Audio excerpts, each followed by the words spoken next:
Congrats on this movie, Chris. You know, you have shown such great range lately, especially the D&D movie. You got to show every bit of you. And fans kind of, love you for these blockbusters and these action movies. So what's been most rewarding about really getting to show a different side of yourself, especially with Pullman and doing this very offbeat comedy and this like love letter to LA all wrapped up in one? How Um, rewarding has that been? I think it's just rewarding to do something that is all mine. I co-wrote it with one of my best friends, and but everything from the costumes to the colors to the sound to the music, I finally got to make a piece of art that I can say, that this is wholly my own. And there wasn't really any conscious decision to like show a different side of myself. It's just what I was naturally inclined to do, and I feel within myself probably closer to Darren than I do most other characters I've ever played. So it was super rewarding and fun.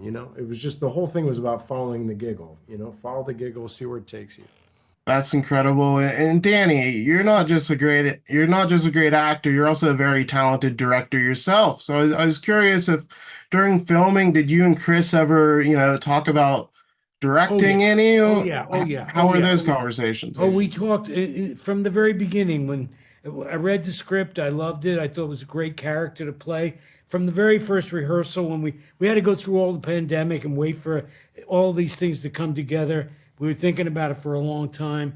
And from the very first rehearsal, with uh, Annette and I, with us in the room, all pitching things, talking about motivations and things.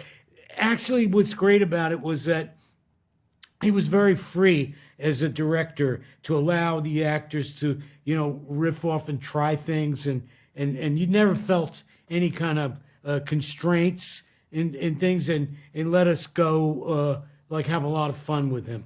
And I feel like that's what also internally he was going through with the movie, from running from the behind the camera to the front of the camera. So it felt really good. We did talk a lot. Yeah. That's wonderful. And Chris, my favorite scene in the movie was the Golden Girls reenactment. Just such a fun idea. Are you a big Golden Girls fan? How was that born? I like the Golden Girls, but my writing partner is a huge Golden Girls buff and had just actually watched the entirety of the series and picked it apart like he was writing a PhD on comedy writing. So he was tremendously off book, and we needed a scene that reflected. And I cannot believe he found this Golden Girls episode where Blanche talks about writing Bob Hope as a pen pal to feel less alone, and it was like manna from heaven. It was exactly what the film's all about with me writing Aaron Brockovich. And I had seen the Golden Girls with the Z perform at Casita del Campo in Los Feliz before they moved to their current location. I then ended up performing with the Golden Girls as Burt Reynolds from an episode. They're incredible. They did a great job and came out to play, and we had a great time. And Danny, my last question. Death to Smoochie is one of my favorite movies. Thank you Uh, so much. and I just wanted to ask, it's become like a cult classic now. How's it Yes. been just seeing that reputation and seeing I it find its audience? I love it. I think it was that was one of the most. I had so much fun making that movie. Uh, we made it at a certain time where a lot of people didn't get to see it, but now the fan base now has grown so much, and I love the fact that that's happening, that it's being rediscovered. And Robin is great in it. Edward Norton, like off the charts.